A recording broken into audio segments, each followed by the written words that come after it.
안녕하세요, 내부자들입니다. 오늘 방송하기에 앞서서 한 가지 이벤트를 말씀드릴 텐데요. 저희 방송을 듣고 주제에 관해서 청취자분들의 자유로운 의견을 팟캐스트 앱 파티의 최신 에피소드에 댓글로 남겨주세요. 좋은 의견을 남겨주신 분들 중 추첨을 통해서 매회 내부자들의 첫 책 어쩐지 도망치고 싶더라니 25권을 드립니다. 혹시 아직 파티를 다운로드 안 하셨다면 앱스토어나 구글 플레이에서 한글로 파티를 검색해주세요. 파시오티입니다. 당첨자 발표는 매주 목요일 이루어집니다. 청취자 여러분들의 많은 참여 부탁드립니다.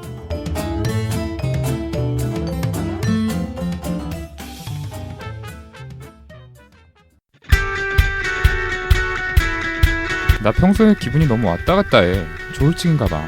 정신과 그거 한 번 먹으면 중독되는 거 아니야? 머리가 망가진다던데. 정신과 의사세요? 그럼 제 마음도 막 읽고 그런 거 아니에요? 정신과? 마음만 굳게 먹으면 되는 걸 무슨 치료를 받는다고. 네가 의지가 약해서 그래. 정신과 의사들이 보여주는 정신과의 속살. 어디서도 듣지 못했던 정신과의 속사정 이야기. 내부자들. 지금 바로 시작합니다.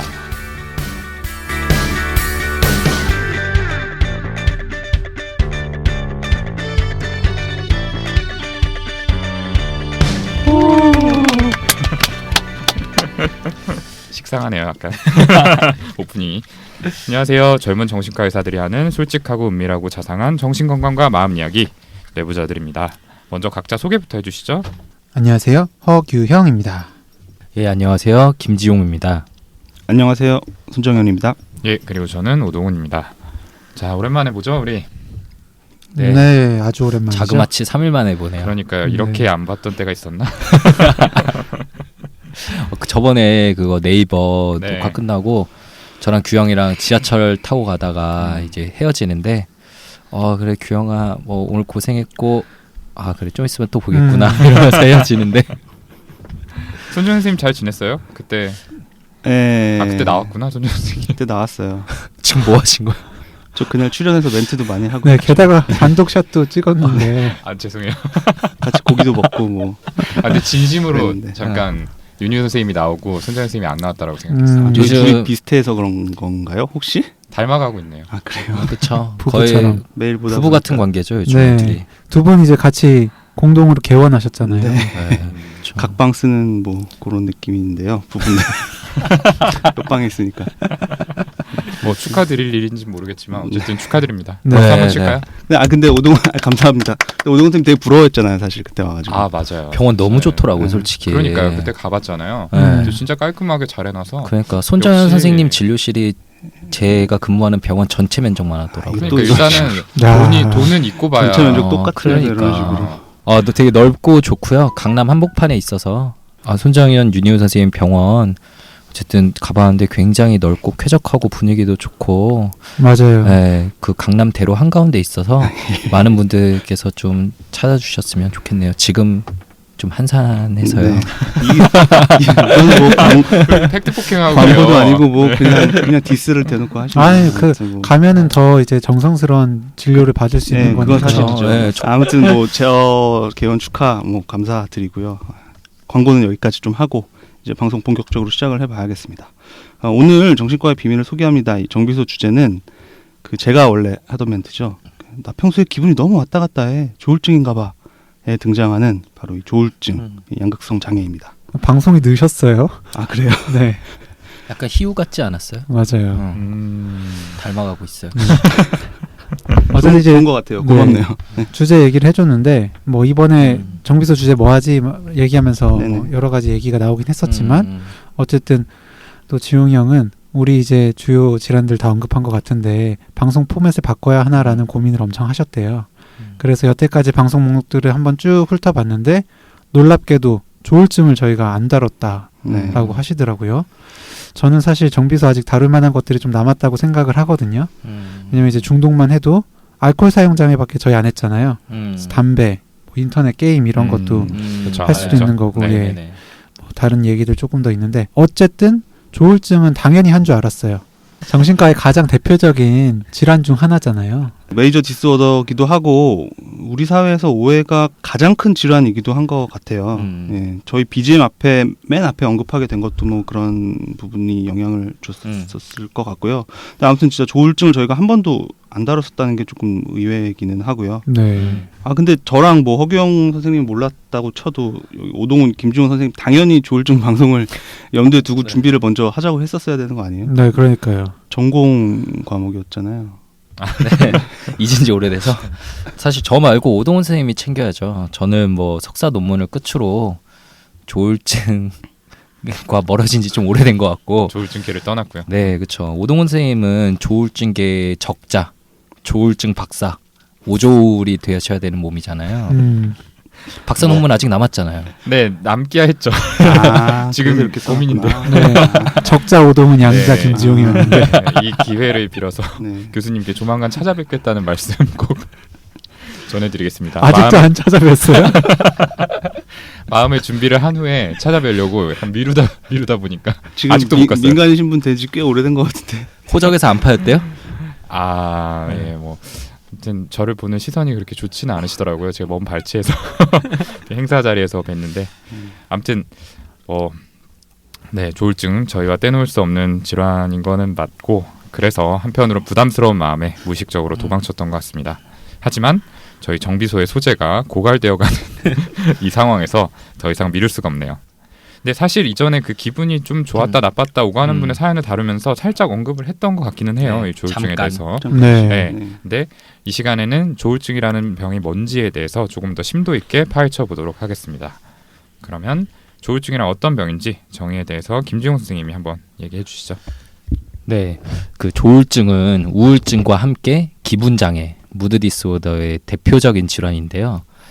그 경조증이, 그러니까 그 조울증을 양극성 장애라고도 하고 1형, 2형 이 두 가지가 있는데 그 2형 양극성 장애까지 포함하면은 한 1.5% 전체 인구에, 그리고 1형 양극성 장애만 놓고 보면 전체 인구의 1%라고 해요. 그리고 이게 병적 수준이 아니라 그냥 기분 변동이 어쨌든 양극성 장애로 인한 것 같다라고 느껴지는 분들까지 합치면 전체 인구의 5% 이상으로 추산된다고 하고요. 어쨌든 조울증, 우리가 보통 얘기하는 1형 양극성 장애를 진단받는 분이 1%라고 하니까 상당히 많은 거죠. 전 국민의 50만 명이라고 그쵸. 또 얘기할 수 있는 거고요. 네. 조울증을 본격적으로 설명드리기 앞서서 일단 사파라는 개념이 자주 등장해서 그걸 설명을 드려야 될 것 같은데, 사파라는 단어가 사실 굉장히 어색하잖아요. 네. 네. 예, 영어로는 이제 에피소드예요. 에피소드의 개념을 설명드려야 되는데 이게 그림으로 설명드리면 되게 쉬울 것 같은데 저희 그림을 저희 페이스북 게시판에 일단 올려놓을 테니까 방송을 듣고 참고하시면 좋을 것 같고요. 그 주요 우울장애 환자분들을 예를 들면은 그분들이 병이 한번 생기면 평생 우울하게 사냐, 그런 게 절대 아니거든요. 어떠한 특정 기간, 예를 들면 3개월, 6개월 이 정도만 평소와 완연히 다르게 이제 확 우울하고 부정적인 생각만 들고 잠 못 자고 의욕도 없는 그런 기간이 있다가 다시 괜찮아지시면 재발 없는 몇 년 동안은 아무 문제 없이 건강하게 지내시거든요. 딱 우울증이 일어났던 기간, 그 몇 개월 정도를 우울사파라고 불러요. 그래서 주요 우울장애는 우울사파가 일생에 걸쳐 반복적으로 나타나는 질환이고요. 조울증은 기분이 들뜨는 조증사파가 나타나기도 하고 반대의 우울사파가 나타나기도 한다는 의미에서 지어진 이름이에요. 그래서 양극성 장애라고도 하고요.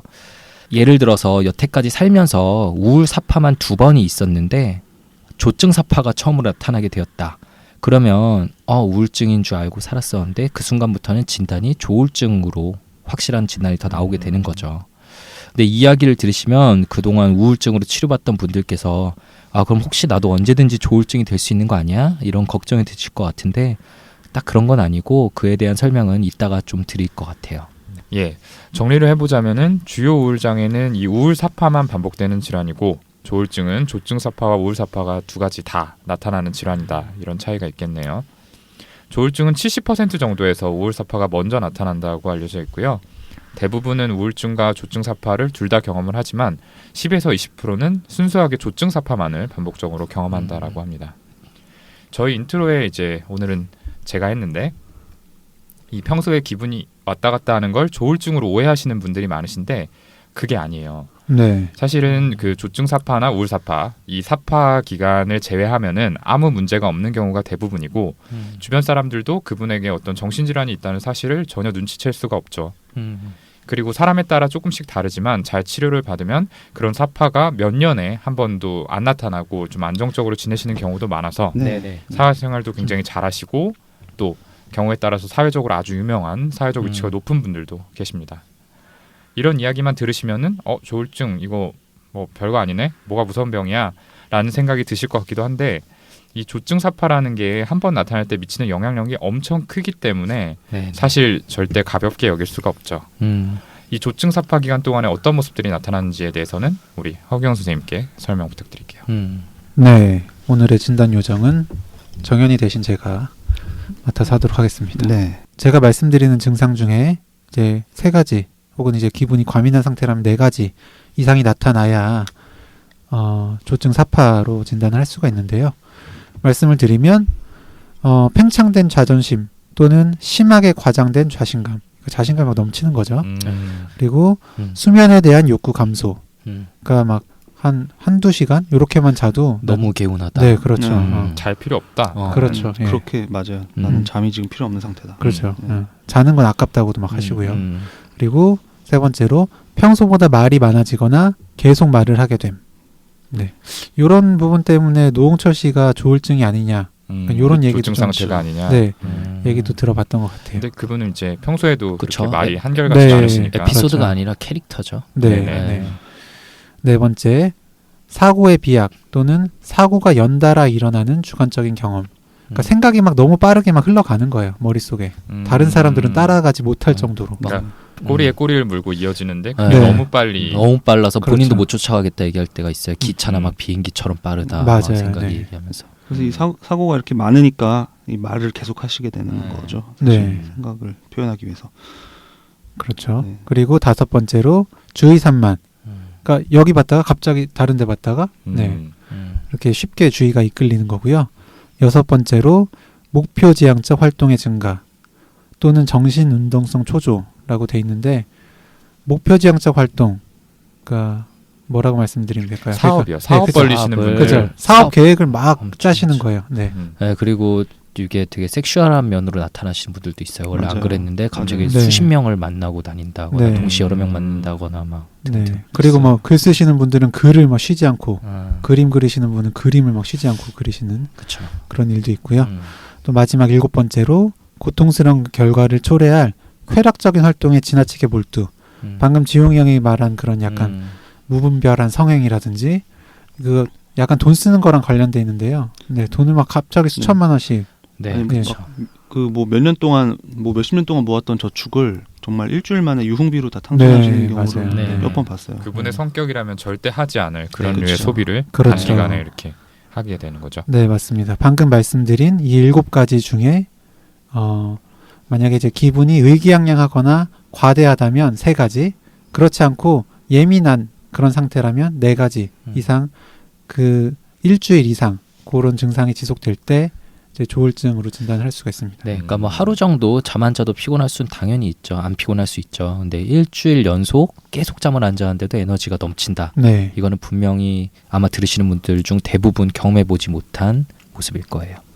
근데 이 처음에 기분 증상, 이 조증이 이 약하게 왔을 때 아직 이렇게 병적인 수준까지 악화되기 전에는 이 본인도 굉장히 기분이 좋거든요. 뭐 에너지도 넘치고 네. 내가 뭔가 계획해서 하면 다 할 수 있을 것 같은 그 자신감.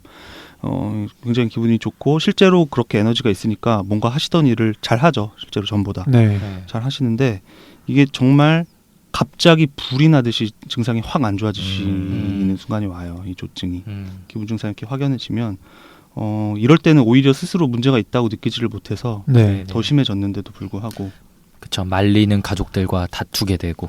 네. 내가 할 수 있어서 하는 건데 왜 막냐. 왜 내 능력을 못 알아주냐. 네. 이런 식으로. 그래서 이게 더 심해지면은 뭐 100%는 아니지만 이 사이코틱 피처, 이 정신병적 증상, 주로는 과대한 망상을 네. 동반을 하게 되죠.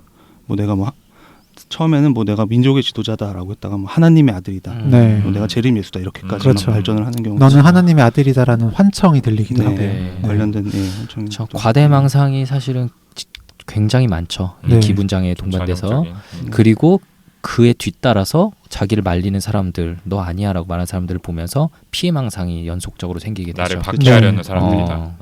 저 종교적 색채를 띠는 경우들에서 굉장히 많고 본인이 원래도 믿던 내가 신이다라고 이제 평소에는 그런 상상도 못 하시는 말을 네. 많이 하시는 분들이 있고 실제로 이제 막 예전 경험 같아서는 판병동 거의 같은 병실에 본인이 이제 예수님이라고 하던 분이 두 분이 동시에 입원하셔서 그럴 수 막 있죠. 예, 굉장히 걱정했었어요. 막 다투시면 어떻게 음. 될까 네. 막 이런 걱정도 하고 네. 다투셨었나요? 아니 되게 잘 지내셔서 예, 잘 약간 지내셨어요. 좀 의아했던 기억도 있어요. 되게 네. 또 얘기 말씀 나누시다 보면 통하는 게 있으면 또 네. 서로 증상을 조금 이렇게 네. 같이 시너지즘을 서로 더 느낄 수도 강하게 있죠. 예. 강해지기도 공유하시고 하고. 음. 그럴 그런 수 경우들이 있죠. 있죠. 네, 좋지 네. 않죠. 제가 제일 최근에 봤던 환자분 같은 경우에는 이제 창조주가 세상을 멸망시키려고 하는데 본인이 이제 대결을 벌여서 세상을 구원했다.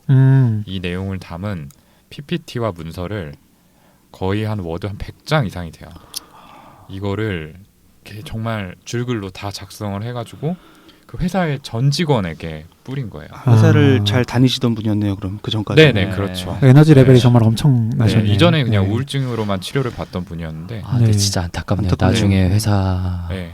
어떻게 그러니까 좀 하시지? 규모 있는 네. 곳이어서 한 3,400명 되는 사람들한테 아. 이거를 네. 전부 알려지게 된 거죠. 결국에는. 이게 증상이 극심할 때는 그 당시 행동을 기억 못 하시는 경우도 있지만 음. 대부분은 어렴풋이나마 기억을 하시잖아요. 본인이 그렇죠. 했던 말과 그러니까 행동을. 증상이 이제 좋아지고 나면 굉장히 괴로워하시잖아요. 네. 내가 이런 짓을 저질렀다니 네. 하면서 저도 이제 그 생각을 하면서 마음이 좀 안타까웠고 반면에 이제 거의 이분을 보면서 동시에 제 외래로 왔던 양성 장애 환자분 같은 경우에는 네. 할머니셨어요. 근데 할머니는 조금 이제 귀여우셨거든요. 증상이. 그러니까 평소에 굉장히 조용한 분이라고 하시는데 아무튼 그날은 굉장히 막 머리에 이렇게 꽃 같은 거 꽃장식 큰 거 달고 귀여우시네요. 분홍색으로 이제 옷 맞춰가지고 입고 오셔가지고 막 저한테도 쉴 새 없이 얘기를 하시는 거예요. 근데 뭐 크게 어긋난 얘기를 하시지는 않는데 뭐 이렇게 뭐 저와 그렇게 긴밀하지 않은데도 본인의 집안 이야기부터 교회 이야기며 남편에 대한 욕이며 이거를 진짜 한 30분 이상 이렇게 늘어놓으셨는데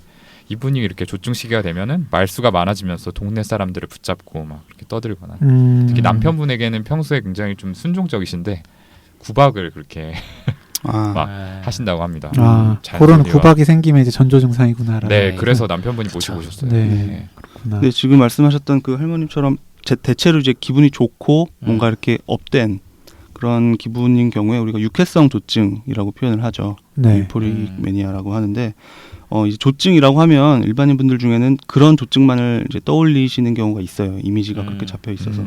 근데 결코 조울증이 꼭 이런 좋은 기분이 계속되는 게 아니죠. 네. 과대감만 계속되는 게 아니고 실제로 진단 기준 보면 과대하거나 또는 과민한 기분, 이 이리터블 무드라고 돼 있는데 이 뒤쪽 과민한 기분은 말 그대로 쉽게 짜증나고 신경질을 내는 상태를 생각하시면 돼요. 네.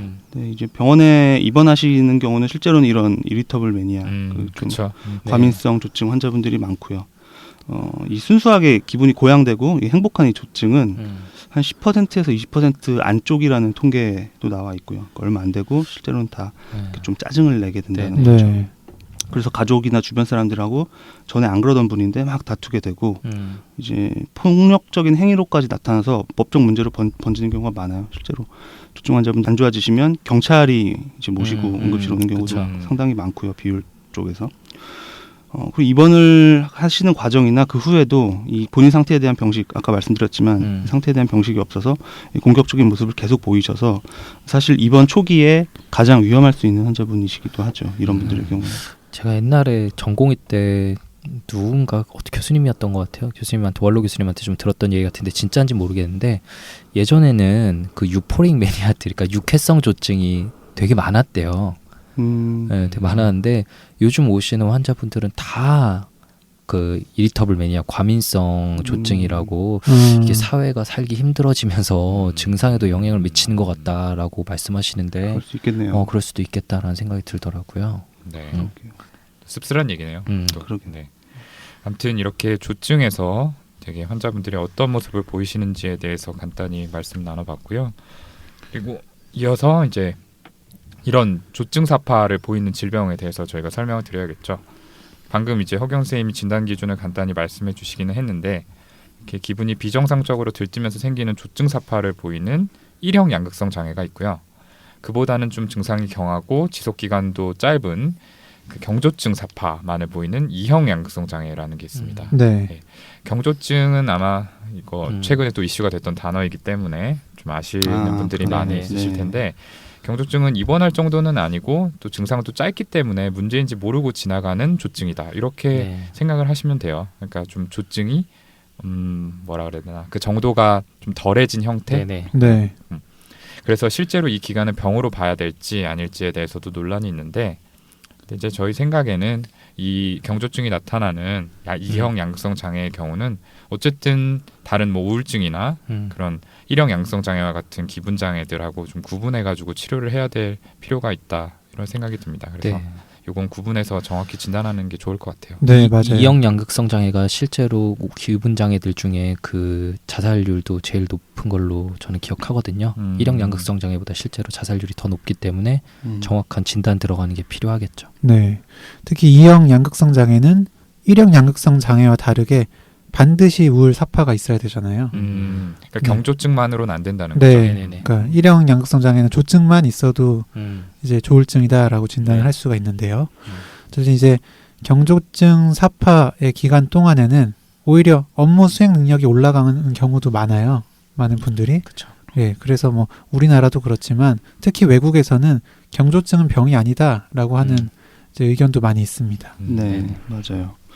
확실히 뭐 앞에서도 오동훈이 얘기한 것처럼 경조증 상태에서는 뭐 큰 문제 일으키지 않는 경우도 많고 본인도 의식하지 못하고 지나간 경우가 많아요. 그래서 나중에 우울해진 상태에서 이제 진료를 위해서 본인이 힘드니까 이제 치료를 받으러 오셨을 때 저희 의사들이 여쭤보잖아요. 뭐 이전에 혹시는 기분이 살짝 들뜨거나 고양된 기분 상태로 뭐 며칠 이상 지내신 적이 있는지. 근데 본인은 지금이나 뭐 이전에 우울사파 때 이제 깔아앉아서 힘들었던 걸 주로 이제 기억을 하시고 말씀드렸던 경조증 상태 기분을 인식을 못 하시는 경우가 많아서 이 면담에서 확인이 안 되고 단극성 우울장애, 일반 우울장애로 판단을 해서 이제 약물 치료를 시작하게 되는 경우가 많이 있죠. 네. 그러다 보면은 다시 이제 그 조증 네. 증상이 악화돼서 네, 네. 그렇죠. 그런 경우들이 생기죠. 네. 이 우울증 사파에서 지금 말씀드리는 일반적인 우울 장애보다 양극성 장애일 가능성, 그러니까 이분이 사실 지금은 우울하지만 이 양극성 성향을 띠고 있다라는 걸 시사하는 소견들이 있어요. 몇 가지. 이게 100%는 아니지만 이런 특징이 있을 때 양극성 장애일 가능성을 조금 더 체크를 해봐야 된다 정도 의미로 네. 생각하시면 되죠. 젊은 나이에 이 기분 증상이 발병을 한다거나 젊은 나이 어느 정도인지 그래도 대강 말씀드려야 되지 않을까요? 우울증은 보통 3, 40대에 그렇죠. 많이 생기는데 20대 아니면 20대, 고위선 10대 후반, 중후반 네. 이럴 때. 그렇죠. 네. 그리고 이 기분 증상 자체가 나타나는 그 에피소드가 나타나는 게 굉장히 급성으로 예. 급격하게 안 좋아지는 경우. 그리고 그 우울증의 비정형 특징. 이전에 저희가 우울증 에피소드에서 아마 말씀드린 적이 있을 텐데 그러니까 식욕 같은 보통은 게, 잠을 못 자고 입맛도 없잖아요. 음. 우울증이 되면. 근데 이 경우에는 비정형적으로 오히려 식욕이 굉장히 항진되고 잠도 많아져서 뭐 출퇴근하시는 분들이 이제 직장도 다니기 힘들 정도다. 집중도 안 되고 낮에도 졸리다 이렇게 말씀을 네. 하시곤 하죠. 예. 그리고 앞서 말씀드린 또 정신병적인 증상을 동반하는 경우 과대망상이라거나 뭐 피해망상이라거나 그런 것들. 그리고 마지막으로 출산한 후에 여자분들이 우울증을 겪었던 과거력이 있는지 여쭤봐서 혹시는 출산 후에 우울증이 두드러지게 있었다고 하면 그거는 일반적인 우울 장애가 아니고 양극성 장애에서의 우울 사파가 아닌지를 꼭 조심해서 살펴봐야죠. 네. 그리고 또 이제 항우울제 약을 우울하셔서 어쨌든 오셨는데 항우울제를 써도 효과가 정말 없거나 근데 효과가 정말 없는 경우보다는 오히려 급격하게 반응이 있는 경우 이 경우 힘들죠. 너무 네. 쉽게 좋아졌다고 네. 하시는 경우. 굉장히 소량을 썼는데 확 좋아지시고 저희가 보기에도 확 변한 모습 이런 네. 거 있을 때는 그러니까. 저희도 움찔하죠. 이거 양극성 장애 조울증 아니야? 이러고. 보통은 다른 과에서는 좋아할 일인데 저희는 네. 딱 긴장을 하게 그렇죠. 되죠. 왜냐하면은 보통 항우울제는 최소 2주에서 4주는 지나야지 효과가 조금씩 나타나기 시작하는데 정말 드리고 한 3일 정도 만에 확 좋아서 오시는 네, 분들이 그것도 있어요. 소량을. 네, 그렇죠. 예전에 뵀던 분이 이제 보통 저희가 에시탈로프람, 렉사프로라는 약을 쓰면은 뭐 10ml, 20ml 이렇게 쓰잖아요.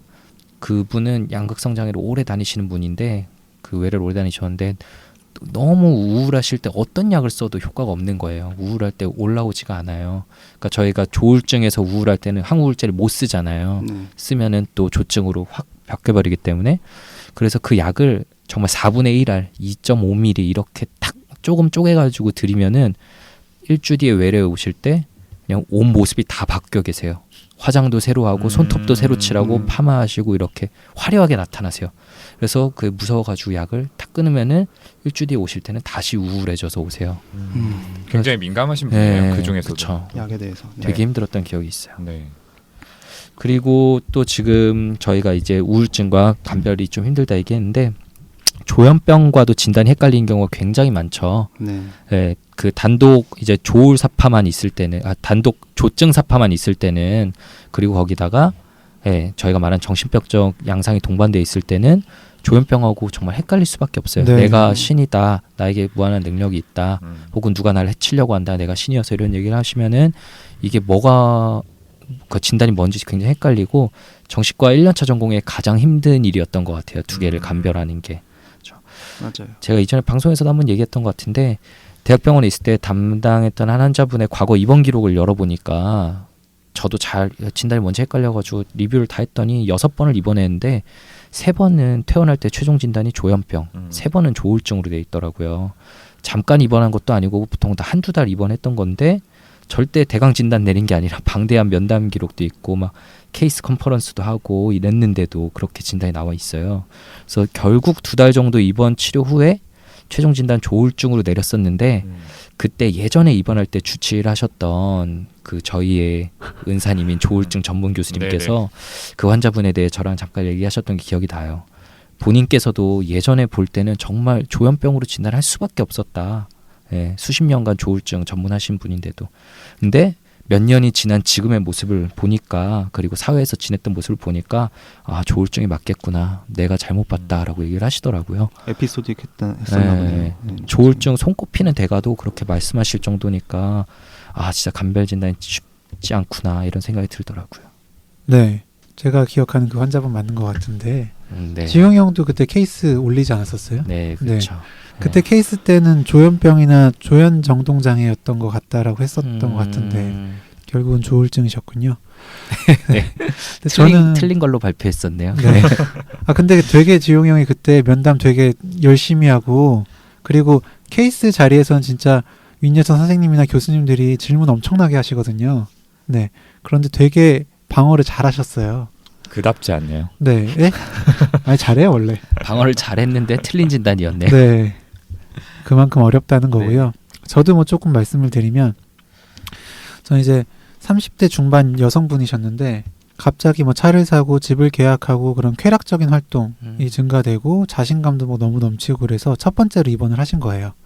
사실 제가 정신과 수련을 하면서 첫 번째로 봤던 환자분이라 좀 기억에 남는데 제가 워낙 우왕좌왕하니까 교수님께서 정말 많이 혼내셨습니다. 그래서 환자분이랑 면담도 많이 하고 또 이제 봐주시는 민여서 선생님이랑 이제 디스커션도 자주 했거든요. 근데 이제 결국에는 정신병적 증상을 동반한 양극성 장애, 그러니까 조울증인 것 같다라고 말씀을 드리고 그쪽으로 치료를 했어요.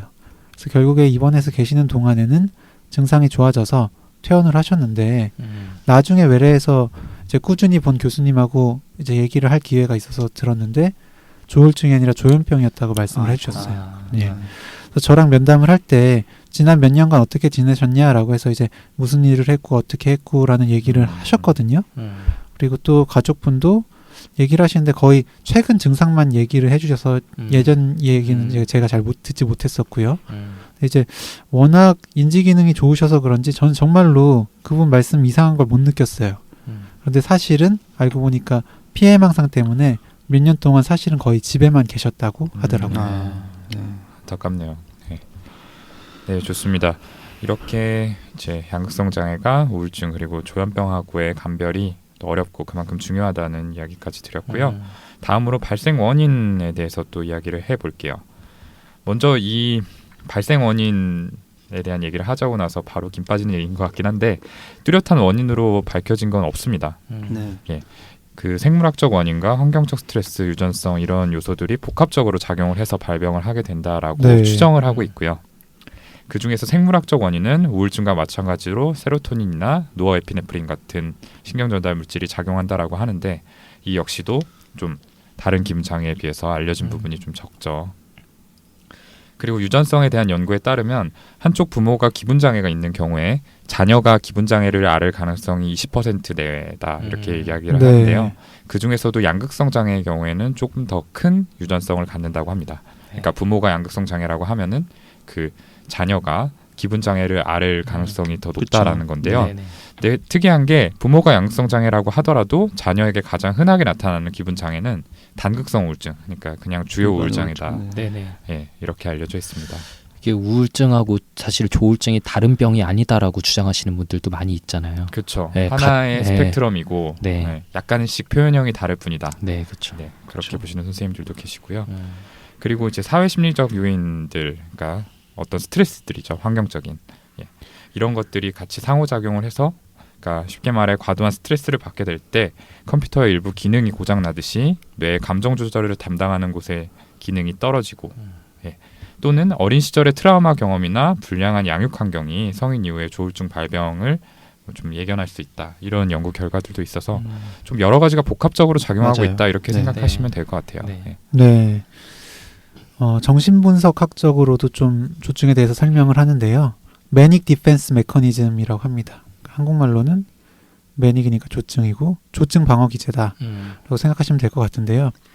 그러니까 우울을 저희가 설명을 드릴 때 이제 상실이 결과로 나타나는 증상이라고 합니다. 그러니까 자존감이 상실됐을 때, 사랑하는 대상이 상실했을 때, 아니면 내가 가치 있다는 그런 느낌을 상실했을 때 그런 우울이 생긴다는 건데요.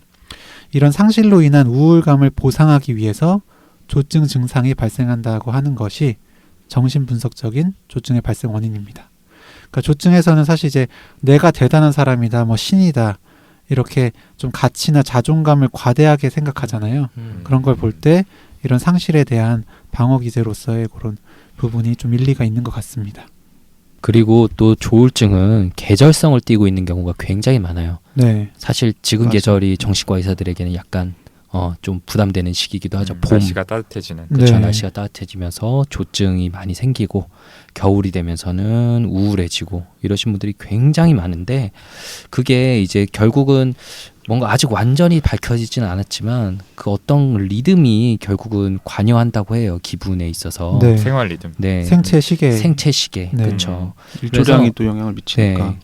그래서 그 좀 이론 관련된 책을 옛날에 본 적이 있었는데 그런 우리 몸 안의 생체 시계가 너무 느려진 것이 우울증 그리고 너무 빨라진 것이 조울증 어쨌든 그 균형을 잃은 거 그렇게 보는 시각이 있더라고요. 그래서 조울증 환자분들이 실제로 뭐 비행기를 타고 시차 변화를 급격하게 겪을 때 위험해질 수 있다라는 얘기도 있었고요. 그 때문에 최대한 규칙적인 생활로 정말 규칙적인 생활 아침에 몇 시에 일어나서 딱 언제 출근하고 식사 시간 이런 것까지 다 맞추고 그렇게 좀 규칙적인 딱 정해진 생활을 하면은 리듬을 맞춰주면 재발 방지에 도움이 된다라는 이론도 있더라고요. 네, 맞습니다. 어쨌든 지용 형이 이제 계절과의 관련성을 얘기해 주니까 제가 1년차 첫 텀, 그러니까 1년차 3, 4, 5월이 그 조증 파트였거든요. 네. 그때 정말 너무 조울증 환자분들 이제 조증 사파로 입원을 많이 하셔서 힘들었던 기억이 납니다. 네, 그렇죠. 네, 허경 선생님 힘들어했던 기억이 생생해요. 네. 저 허경 쌤한테 인계 받았거든요. 저도 생생해요. 여기 힘들어. 네. 이렇게. 근데 오동수님 때만 돼도 조금 나아지지 않았나요? 아, 네. 그렇죠. 네. 허경 선생님이 다 치료하고 퇴원시키고 아, 그게 제가 치료시켰다기보다는 이제 계절이 좀 바뀌고 그럴 그러니까. 기간이 돼서. 네.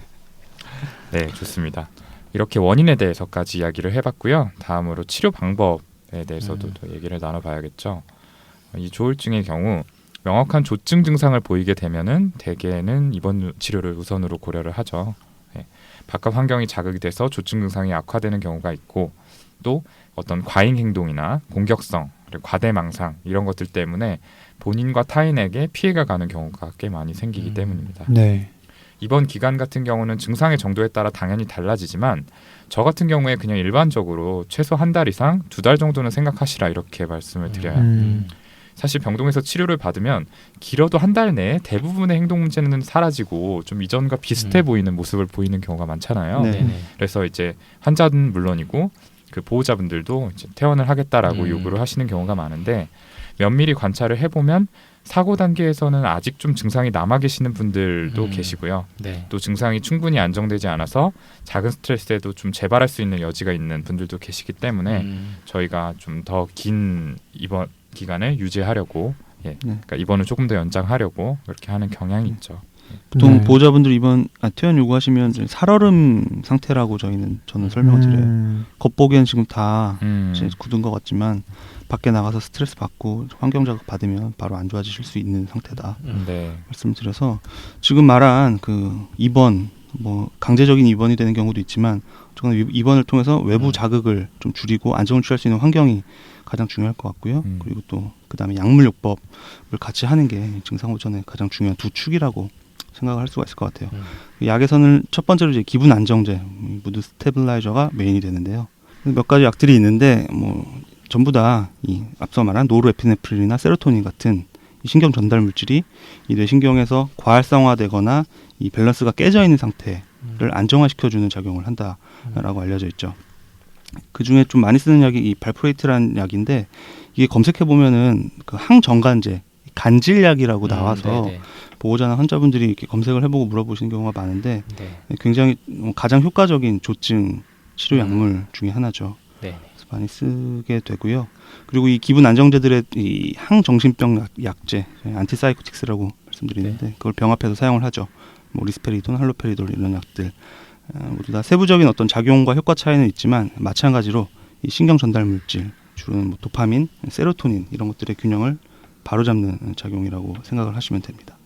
그래서 이 두 가지 약을 기본으로 복용을 하시면서 뭐 잠을 못 자거나 긴장 초조가 심할 때에는 신경 안정제를 같이 쓰는 것이 이 약물 치료의 큰 틀이 되고요. 근데 이 약을 입원을 하시는 중에는 저희 치료진이 계속 챙겨드리고 드시는지 확인도 하고 하니까 꾸준히 먹게 돼서 증상이 금방 또 좋아져요. 알겠지만 뭐 한 달 이내에 좋아지는 경우가 많은데 대개는 퇴원 직후에 본인이 그 약을 먹으면 뭐 부작용을 주로는 호소를 하시고 기분이 점점 까라는 것 같다 이런 생각을 하셔서 약을 바로 끊어서 바로 입원을 다시 하시는 경우가 꽤 많아요. 맞아요. 조울증이 짧은 기간에 재입원하는 비율이 거의 제일 높았던 것 같은데 참 안타까운 경우가 있습니다. 예. 네, 지금 손정현 선생님 말한 것처럼 이렇게 조울증이 또 가라앉고 나면 한두 달 정도 지나서 가라앉고 나면 자연스럽게 어느 정도 우울해질 수밖에 없거든요. 본인께서 했던 행동들 그거에 대해서 자책도 많이 하시고 정말 주변에 얼굴을 들기 힘드신 경우도 많고 예, 그 기간이 너무 힘들기 때문에 약을 먹고 싶지 않다는 얘기도 많이 하시고 우울증으로 바로 이어지게 되는 경우도 많은데 근데 확실한 거는 하지만 꾸준한 약물 치료를 하면은 정말 경과가 좋은 병이기도 하거든요. 네. 조증사파 딱 한 번만 있고 평생 재발하지 않는 분들도 정말 많이 있어요. 있어요. 꾸준히 치료 받으시면. 그렇기 때문에 혹시나 방송을 들으시는 조울증 환자분이나 그 보호자분들이 계신다면은 약물 치료에 조금만 더 믿음을 가지고 지속해 주시면 좋을 것 같습니다. 네. 그러니까 참 이제 보통 이제 여러 가지 약을 같이 병용하게 되기 때문에 손정현 선생님이 말한 것처럼 뭐 2종류나 많으면 3종류, 4종류의 약들을 병합해서 사용을 하기 때문에 드시는 약이 늘어나면 사실 부작용도 그만큼 늘어날 수밖에 없어요. 그러니까 드시다가 몸이 너무 힘드니까 이제 그만 먹어도 되겠다 하고 스스로 끊는 경우가 많죠. 그러니까 꼭 조울증이 아니더라도 이거는 다른 여타 질환에도 해당되는 얘기인데요. 그렇게 끊으신 후에 반드시 리바운드가 생기면서 증상이 악화돼서 찾아오시게 돼요, 병원에. 거의 100%인 것 네. 같아요, 정말. 이건 정말 확실합니다. 특히 외래로 그냥 안정적으로 잘 조절되시면서 다녔던 분들이 응급실이나 아니면 이렇게 입원을 하시겠다고 찾아오시는 걸 보면은 정말 마음이 안 좋죠. 너무 안 좋죠. 정말 안타까워요. 네. 그러니까 마지막으로 드리고 싶은 말씀이 조울증이 이처럼 치료법이 비교적 명확하게 정립돼 있는 질병이기 때문에 잘 드시던 약 끊으시지 말고 또 아니면 다른 치료법들 뭐 그런 기도원이나 저희가 늘상 말씀드리는 그런 것들 있잖아요. 입증되지 않은 것들. 네. 그 효과가 정확히 증명되지 않은 치료법에 현혹되지 마시고 꼭 병원을 찾아서 꾸준한 치료를 받고 완치되시기를 진심으로 또 간곡하게 말씀을 드리도록 하겠습니다. 네, 오늘은 조울증에 대해서 저희가 이야기를 나눠봤고요. 이렇게 오늘 정비소 시간 마무리 짓도록 하겠습니다. 저희는 다음번 얘 왜 이러는 걸까요 시간에 더 재밌고 알찬 흥미로운 컨텐츠를 들고 다시 찾아뵙도록 하겠습니다. 감사합니다. 감사합니다.